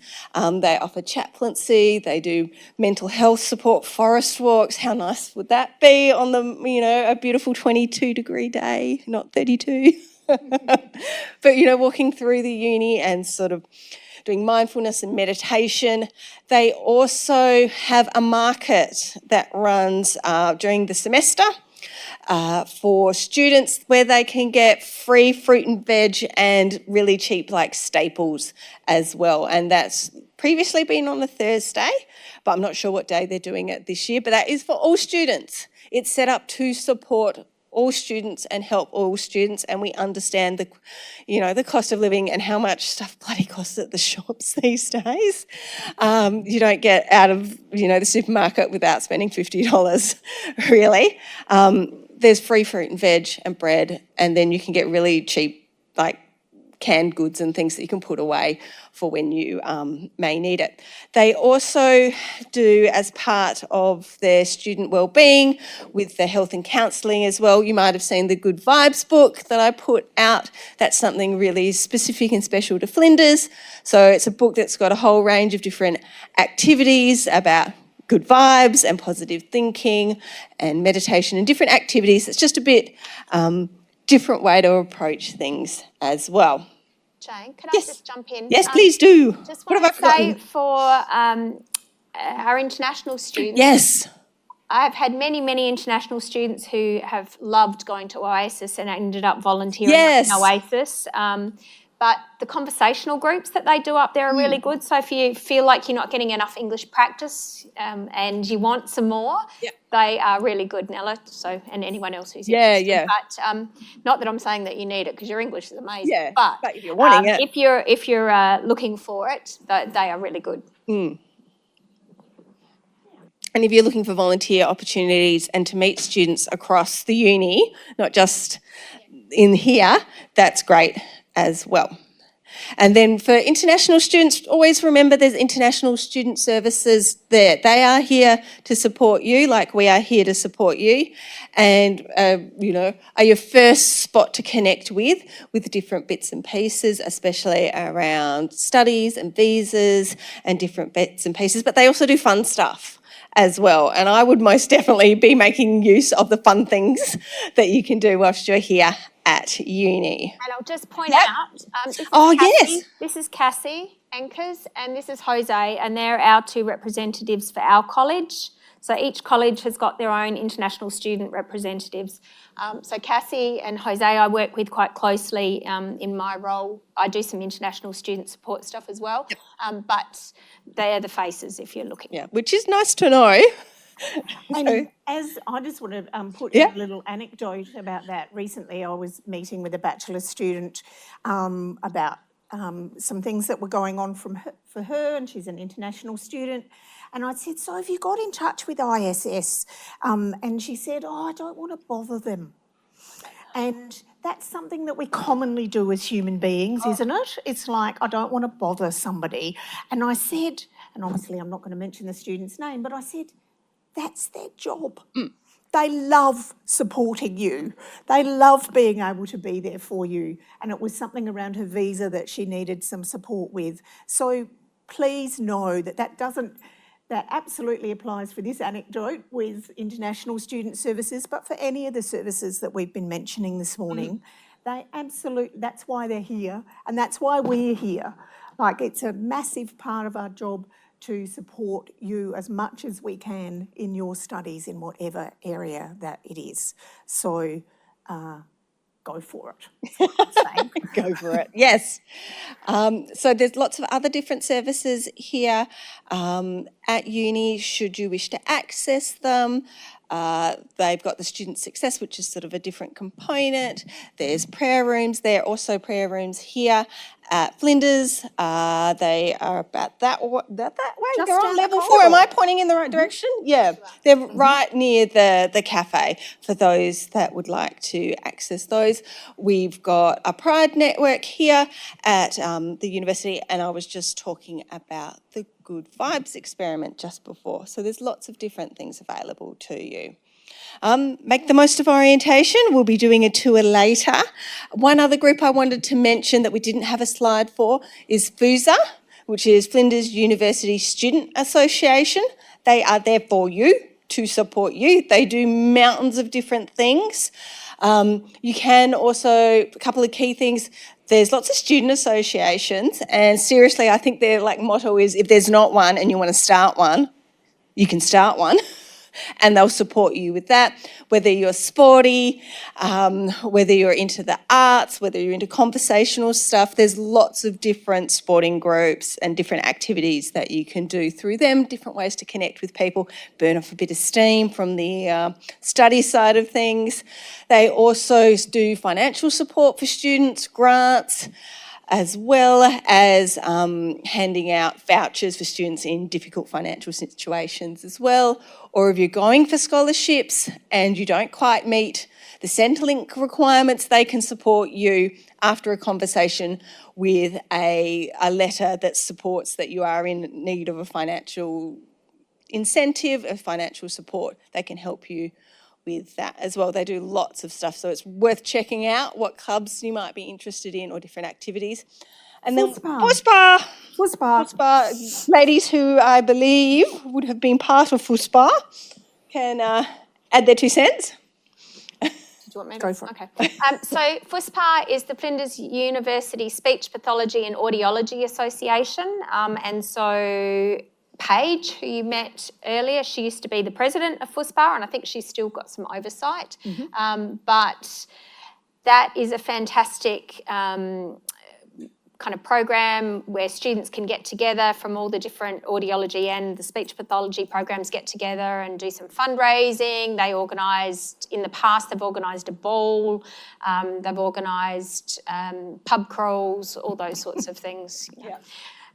T-shirts and jumpers and all sorts of things. So if you want to be a member of that, you can actually find them on Facebook.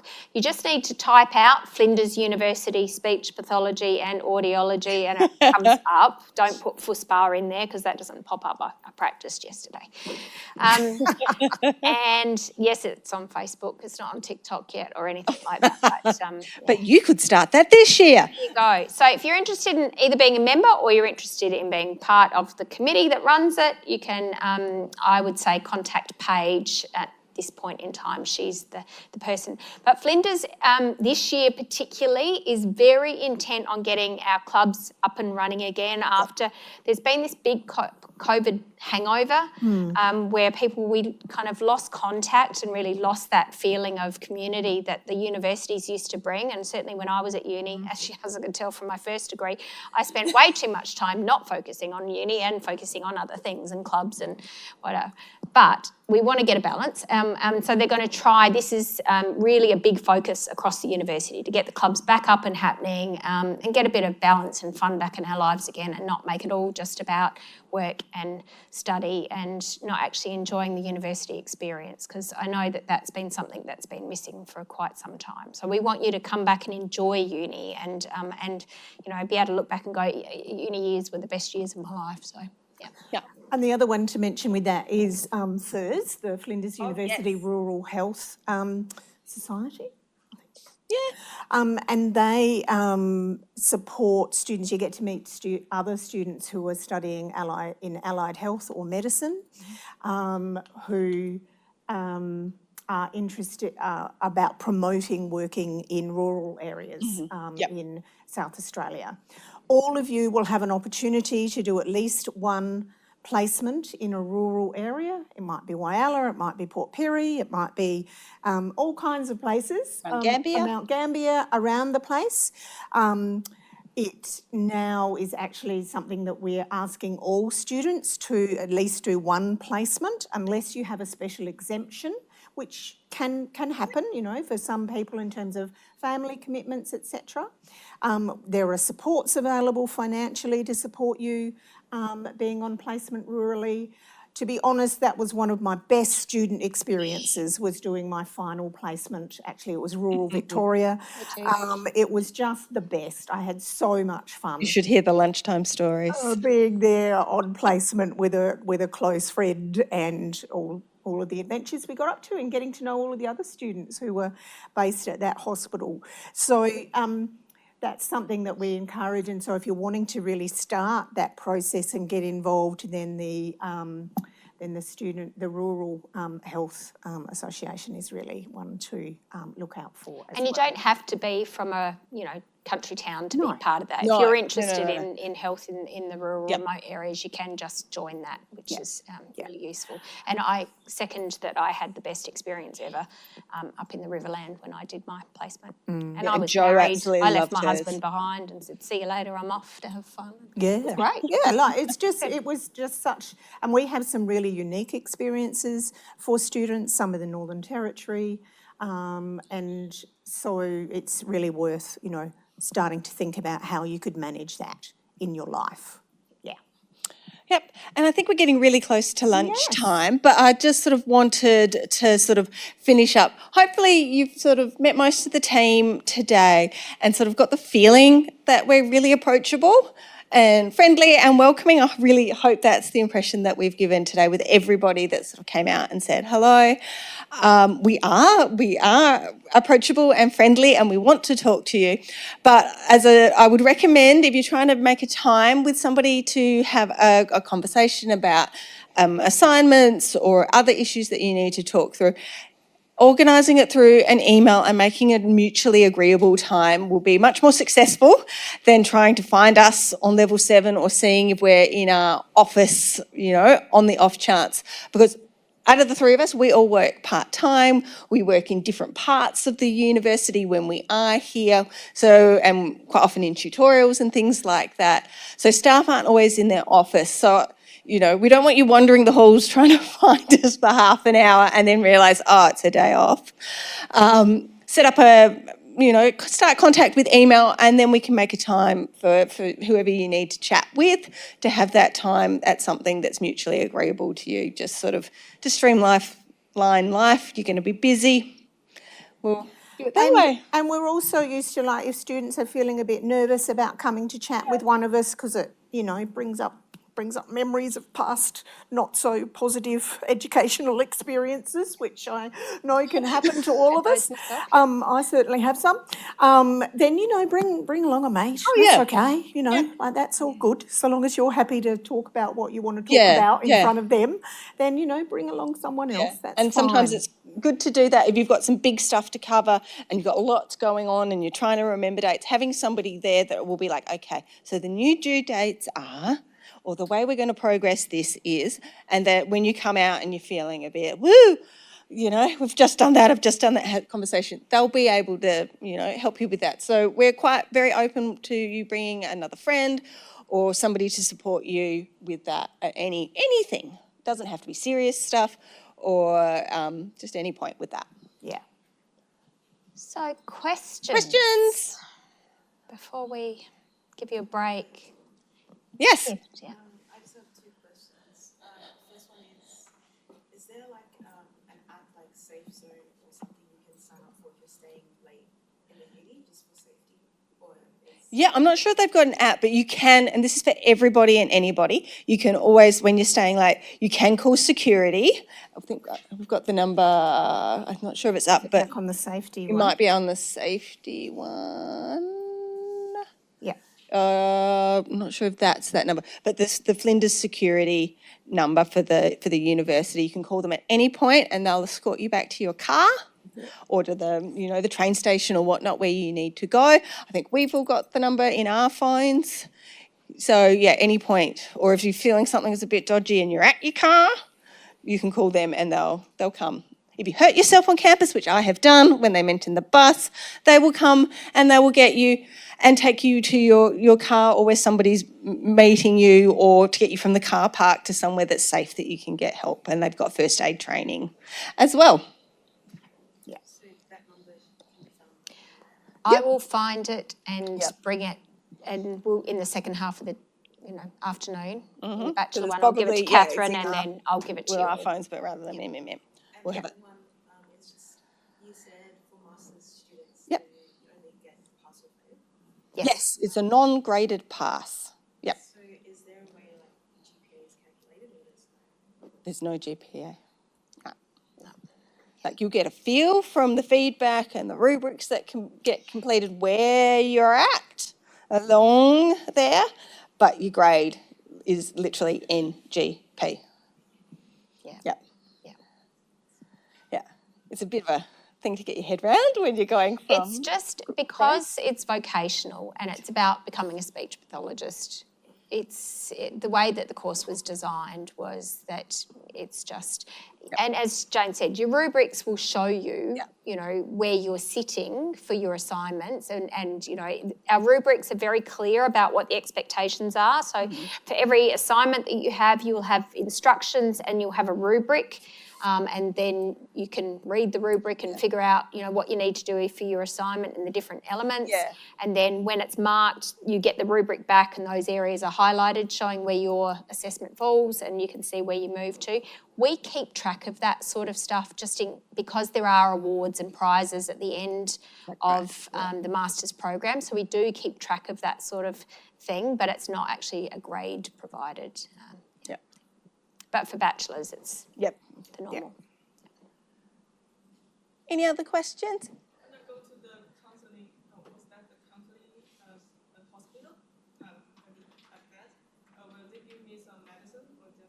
Okay, so there's two. There's a GP, like a doctor's service that students can access as well. So they can do prescriptions and things like that.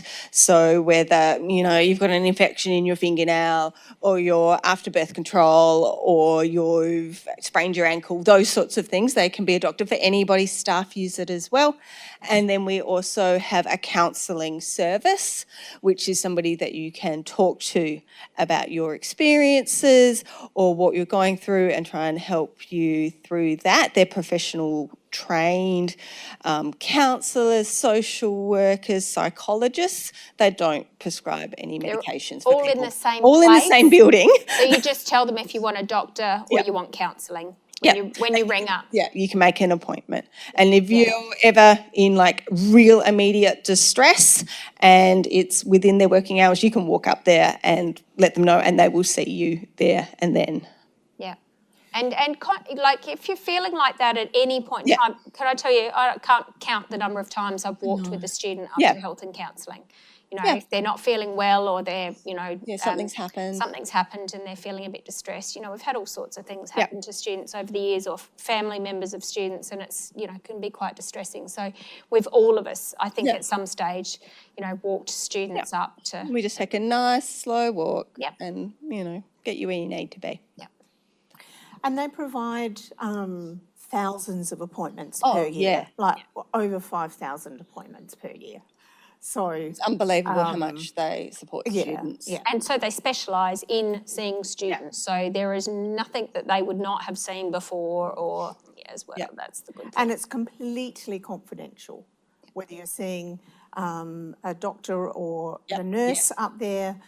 They can also assist with things like immunisations. Yes. Flu shots. Yeah, if you're seeing one of the medical practitioners up there or whether you're seeing one of the social workers or psychologists, it's all completely confidential. They don't share anything with us. No. Or with anybody else. It's just like whenever, whoever we see in the community, my GP doesn't talk to, No, it doesn't ring me and tell you what's going on. No, that kind of thing. Sorry. The other thing that hasn't been put in the slides, and I'm not quite sure why, but for any of our First Nations students, we have Yungarinthi, which is a service particularly for our First Nations I'm surprised they didn't put that in the batch. Yeah. But often I think they get in contact with the students before they've even started, so as enrolment happens. So, but they are always there and they have all sorts of services available. So if you are our First Nations, one of our First Nations people, you are more than welcome to get in contact with them or come to us if you're not sure about who they are yet as well. And so they have lots of specific study supports. And they also have just physical spaces for students to go and hang out with other Aboriginal students. So, as well as all kinds of different support systems, as you said, like scholarships and tutoring support and all kinds of things like that. So, absolutely keep that service in mind as there well. is such a massive amount of support available for students here, and we want you to use it.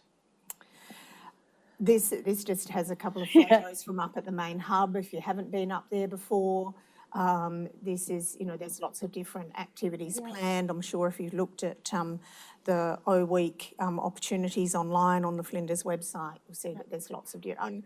Some of my fondest memories are from way back then of the things that we got up to as new students. They weren't necessarily speech pathology students who I met in that first O Week. It was fantastic just participating in some of the environment of what university has to offer. And there's lots of stuff for everyone, whatever you're sort of interested in or the things that you like to enjoy in your own time. There's really nice coffee up there, wider range of food to eat for diverse backgrounds and people who have different eating requirements as well compared to the cafe that's here as well. We're going to get sweet treats before lunch. All right, I think we need a little pep up. Lauren's just going to go and get them. Food is not a punishment or a reward. You can eat at any time. So something that we haven't mentioned is that when we talked about our offices, is that our speech pathology offices are located 3 floors above us on level 7, which is at the northern end. So to orient yourself, that's north.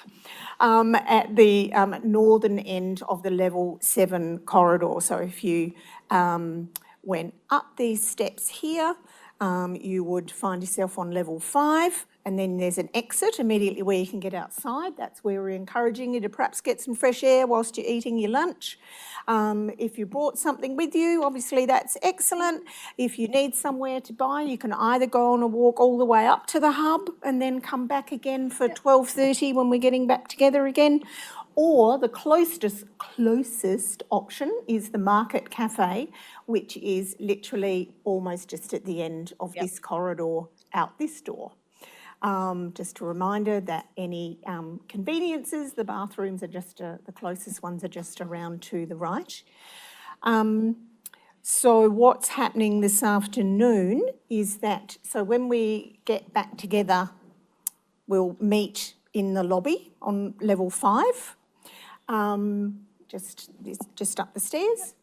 Lauren will take the master's students into one space, and I'll be with bachelor students. We'll go through a little bit more detail about the topics that you're studying. That's what each of us will be doing. Lauren will be taking you through more for master's students around your first placements, because I'm sure that's something that you've really got on the top of your mind as to how that's going to work for you. And bachelor students will also have the opportunity, the mentors will be joining us so that you can meet your mentors and have your first chat with those people, and then some tours of how to find different spots. Yeah, so you don't have to do that. Figure it all out in your lunch break. Yes. That you get taken around. We're sorry that we couldn't have students to help you find your way here. Yes. But because we're such a small cohorts, we don't have that option. But yeah. Yeah, so those, like Lauren will be back in a moment. We might play Rosie's video for the bachelor students whilst we wait. Sure. Yeah. So that'll give you a bit of a taste of what the mentors do. What the mentors will be doing. But so you're welcome to grab your lunch. We'll be up and come and join us all. Staff will be coming back down to say hello and just have a bit more of a chat. So if you've got any questions about anything, study related, Adelaide related, just general bits and pieces, please feel free to ask them. So we'll be up sort of above in that open space up on level 5, and also we can go out into the courtyard where there's seats and chairs, and that can be really nice to sit there when you just sort of need to take a break away from study to actually go outside. And like, I was sort of joking, but I was not joking when I was saying you might see a koala. We do routinely get koalas there. You'll also, there's the childcare centre who have a beautiful garden set up to attract butterflies. So hopefully Catherine will see some more today. Might see some more. You know, it's just a nicer space to be in and to be able to be outside. So Lovely. Rosie? Any questions for any other questions before we just play Rosie, so you get a bit of an idea about the mentoring program for bachelor students? Let's hear from lovely Rosie.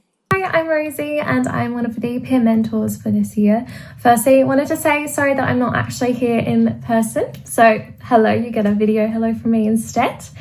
What I'm most looking forward to is honestly just meeting all the new students, the first years, because I think it's cool to, you know, meet people with similar interests. I'm also looking forward to, I guess, sharing advice and my tips and tricks with starting uni, and especially with starting a speech course, as I know I personally found this really helpful when I was starting out, because it can seem really daunting and you just don't know what to expect. So yeah, it's nice to know that perhaps I can share some useful strategies for the first years. There we go. Great. And so all of our mentors are just as friendly and welcoming as Rosie. And that's been we've had that program for a long time, and it works really, really well for students to feel like you kind of have some connection with people who've just been there recently, rather than only listening to oldies like me. From back in the day. From back in the day, for sure. Anything that we haven't covered in these? I'm just wondering. Social media. Oh, so there they've put up. Foods are there. Yep. Yep. As the association. And then, then that will go into the slides that we'll be looking at this afternoon. So remember, we will be leaving this space after we sort of have a little treat. So if you want to make sure you grab all your water bottles, your new pens, your bits and pieces for when we go, because another group will be coming in and we won't have access to the space. No, we won't. So we'll be going up. Do you know which one's going to bachelor and which one's going to masters? No, not yet. No, we're just going to meet in the lobby there. Yeah.